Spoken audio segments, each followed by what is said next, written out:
Bienvenidos. Estamos en el tema 3, el tema de la autoestima, y estamos en el apartado 3, que son los componentes de la autoestima. Y cuando hablamos de componentes de la autoestima nos referimos a los factores que influyen y que conforman nuestra autoestima. Si os fijáis, hablamos de tres tipos de factores. Los cognitivos, que son un poco los pensamientos. Si recordáis, al hablar de autoestima hablábamos de que es el conjunto de pensamientos, sentimientos y conductas que hacen que una persona se sienta valiosa por sí misma, ¿no? Que sea capaz de encontrar la valía por sí misma sin depender de terceros. Pues como la autoestima implica un conjunto de pensamientos, de sentimientos y conductas, por eso mismo hemos establecido los componentes en torno a pensamientos, sentimientos y conductas. Ahora nos vamos a centrar en lo que son esos pensamientos, esa parte cognitiva. En los apuntes tenéis, por un lado, explicado cómo influye nuestro autoconocimiento en nuestra autoestima. Obviamente, en la medida en la que nos conozcamos más, seamos más conscientes de nuestras fortalezas, nuestros logros, nuestras debilidades y seamos capaces de aceptarlas, pues podremos encontrar más esa valía en nosotros mismos sin depender de terceros. Entonces, esto va a beneficiar nuestra propia autoestima. Luego, el autoconcepto, también lo hemos visto en los apuntes, que influye. Cuanto más positivo sea nuestro autoconcepto, mejor autoestima tendremos. Y cuanto más negativo, pues obviamente nuestra autoestima se verá resentida.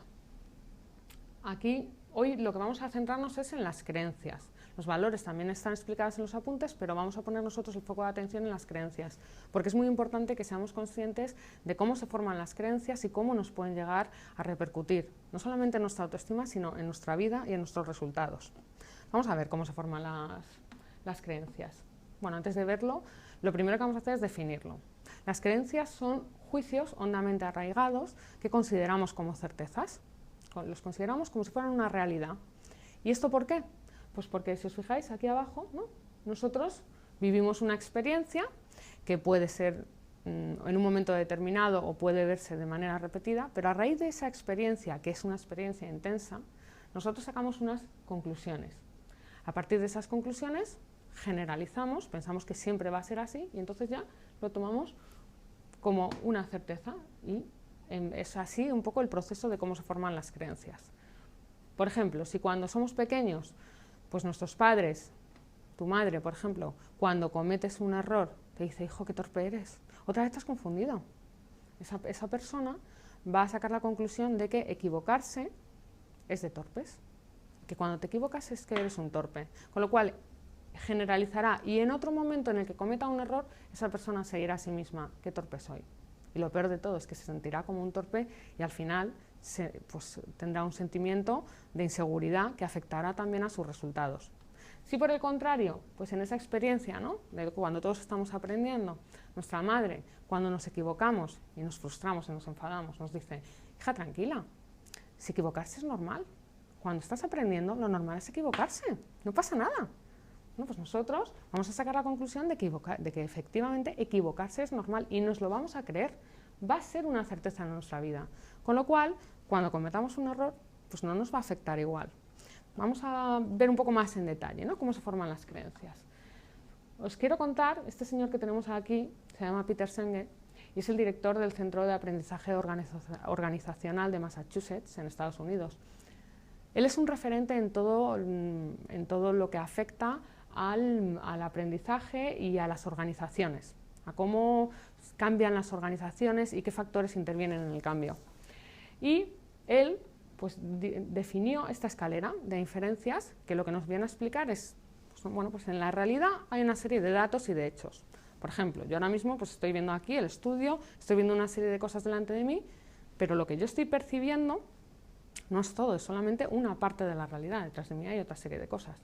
Con lo cual, de toda esta parte que es la realidad, que son una serie de datos y hechos, al final nosotros hacemos una selección y una interpretación de esos datos. A raíz de esa interpretación emitimos juicios, que es este eslabón, y cuando esto se repite o cuando ha sido una experiencia muy intensa en nuestra vida, pues al final elaboramos creencias que van a condicionar aquí nuestras acciones.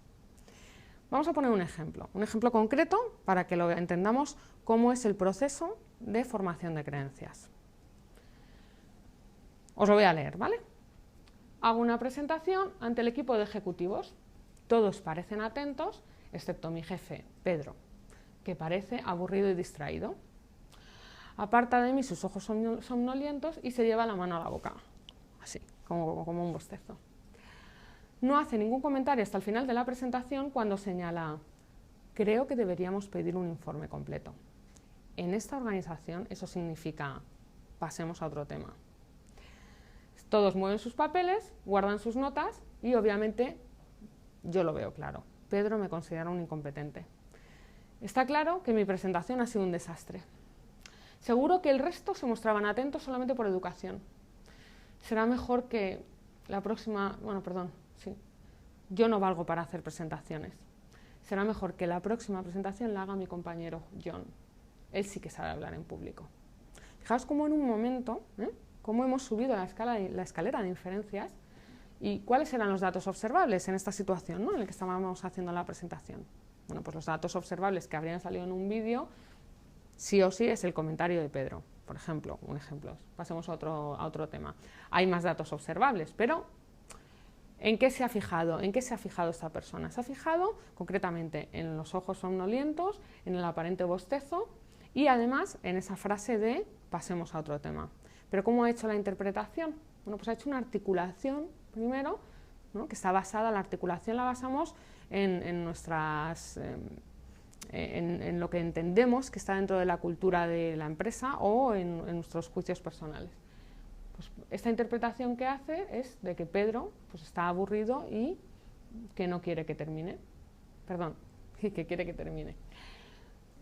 Al final, lo que está interpretando esta persona es que Pedro le considera un incompetente y que seguro que el resto estaban ahí pues, atentos por educación. Con lo cual emite un juicio. Mi presentación ha sido un desastre. Y de ese juicio sale una creencia. Yo no valgo para hacer presentaciones. Fijaros, yo no valgo para hacer presentaciones. Así que, ¿cuál es la acción? Pues la acción es que al final, la próxima vez voy a pedir a otra persona que haga esa presentación. Y es que, dependiendo de cómo seleccionemos los datos, porque si en esta misma situación, en vez de seleccionar el aparente bostezo y los ojos somnolientos, o a lo mejor dar otra interpretación, porque yo podría interpretar que a lo mejor Pedro sencillamente pues, tiene un niño pequeño que ha pasado una mala noche y que por eso está hecho polvo. Y podría interpretar también que el hecho de que me pidan un informe es porque, oye, tienen interés, pero no. Nuestras interpretaciones al final han condicionado los juicios que hemos emitido y han condicionado la creencia que al final me he generado y, por último, las acciones, ¿no? Yo ya no voy a hacer una presentación, no, yo no, que lo haga otra persona, yo no valgo para hacer presentaciones. Entonces, verdaderamente hay que tener cuidado porque nuestras creencias, vamos a ver aquí, fijaros, afectan a los datos que seleccionamos de la realidad, que son muchos, y podemos elegir, pero vamos a elegir justo unos u otros dependiendo de la creencia, porque ya hemos dicho que la creencia la tomamos como una certeza.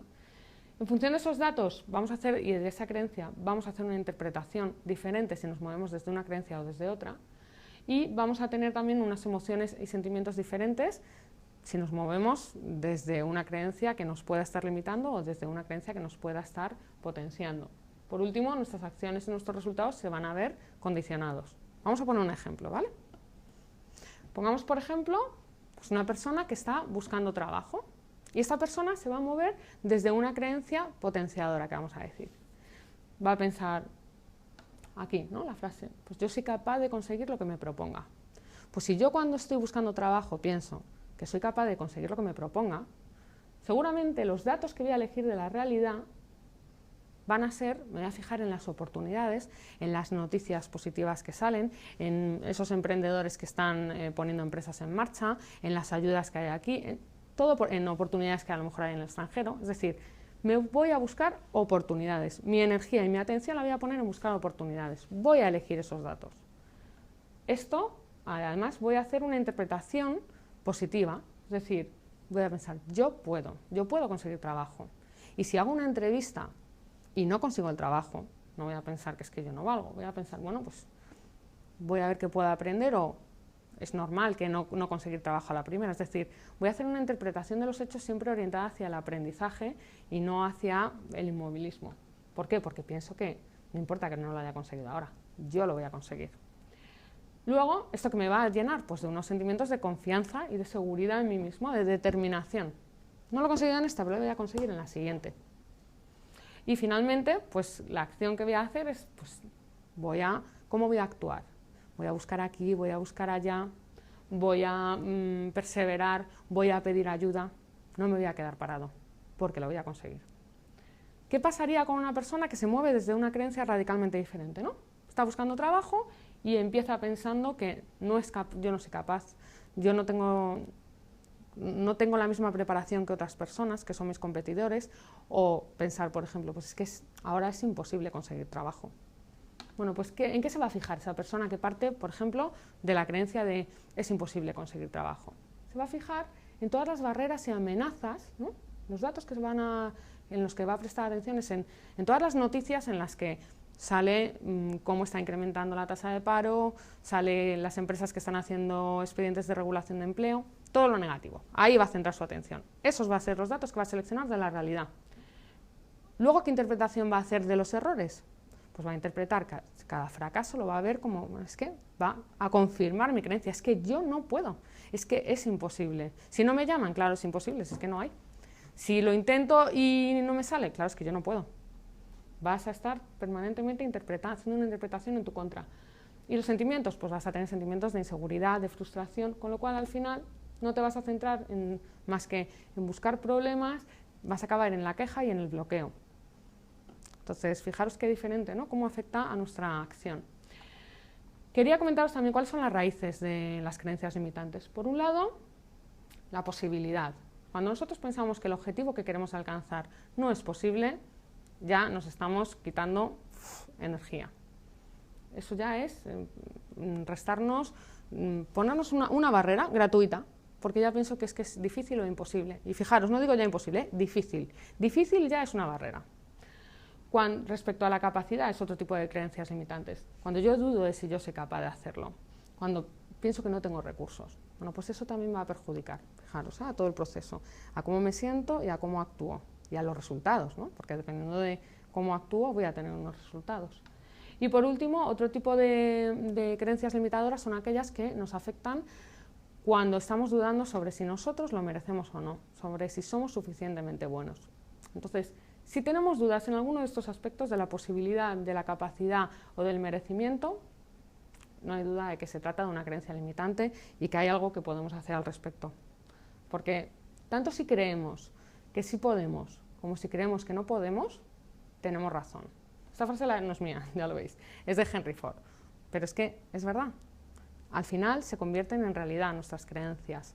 Entonces, os voy a poner, bueno, antes de poneros el vídeo, quiero que hagamos esta reflexión. Cuando tenemos creencias limitantes, nos estamos limitando a nosotros mismos. O sea, no esperamos a que sean las circunstancias las que nos limiten. Es que nosotros ya directamente es como si nos metiéramos en una cajita de cristal y nos quedáramos inmovilizados, pensando que no podemos. Mientras que cuando realmente creemos que sí que podemos, va a salir toda nuestra energía, ¿no? Toda esa fuerza en nuestro interior que nos va a hacer movilizar todos nuestros recursos. Y desde luego que vamos a tener más posibilidades de conseguir algo si movilizo mis recursos que si me quedo inmovilizado. Entonces, es como para planteárselo, ¿no? ¿Tendré creencias limitantes? Bueno, pues vamos a ver un cuento y luego seguimos hablando. Esta es una historia que se cuenta siempre en primera persona. Y dice así: cuando yo era niño me encantaban los circos. Me gustaba todo. Los animales especialmente, pero de los animales el que más me gustaba era el elefante. Me impactaba ver esa bestia tan grande, con esa fuerza descomunal, capaz de levantar un tronco o una casa con su trompa. Sin embargo, había algo que me sorprendía. Después de la función, este elefante poderoso quedaba atado a un costado de la carpa, con una mínima estaca de madera y una gruesa cadena. Siempre me pregunté, ¿por qué no se escapa? Tiene la fuerza para escaparse, ¿por qué no se escapa? Y entonces le pregunté a mi mamá, y a mi papá, y a mis tíos, y a mis maestros, ¿por qué no se escapaba el elefante si era tan fuerte? Y ellos me dijeron, no se escapa porque está amaestrado. Y entonces yo pregunté, ¿y si está amaestrado, por qué lo encadenan? Nadie me contestó. Viví con este misterio del elefante muchos años, hasta que un día alguien muy sabio me dio la respuesta. Este elefante que está atado a una estaca es un elefante nacido en cautiverio. Ha estado atado a una estaca como esta desde que era muy pequeño. Y entonces yo, que era un niño muy imaginativo, pensé en el elefantito tratando de escaparse de la cadena, tirando de ella, tratando de soltarse y fracasando porque esa estaca era muy fuerte para un animal recién nacido, aunque fuera un elefante. El elefante que vemos en el circo no se escapa porque cree, pobre, que no puede, porque alguna vez no pudo. Dice este cuento que a veces sueño en la noche que llego hasta el elefante con una escalera, le levanto la oreja y le digo, tú eres como yo. Crees que algunas cosas no puedes porque alguna vez no pudiste, pero ahora eres grande y fuerte, si tiras la cadena podrías liberarte, ¿por qué no lo intentas? Algunas veces termina el cuento. Me despierto pensando y soñando que el elefante finalmente tiró de la estaca y se liberó de la cadena. Y entonces me sonrío porque pienso que el elefante sigue estando en el circo, porque le gusta divertir a los niños, pero ya no está encadenado. Bueno, este es Jorge Bucay, que imagino que habréis leído algo sobre él, tiene la revista Mente Sana. A mí personalmente me encanta y creo que ilustra bastante bien con este cuento el impacto que tienen las creencias y sobre todo cómo se producen, ¿no? En un momento determinado intentamos algo con todas nuestras fuerzas, no lo conseguimos y ya tiramos la toalla para siempre. Y es que encima además esto tiene un efecto devastador porque condiciona nuestra vida. Así que yo os invito de verdad a que os cuestionéis las creencias, a que no os quedéis en una creencia, sobre todo cuando veáis que os está limitando. Y os preguntaréis, ¿se pueden cambiar las creencias? La respuesta es que sí. Lo vamos a ver en el tema 4, ¿vale? Pero solamente quiero que os quedéis con un mensaje, que creamos lo que creemos. ¿Y tú qué quieres crear? ¿Qué quieres crear en tu vida? Puedes elegir. Muchas gracias.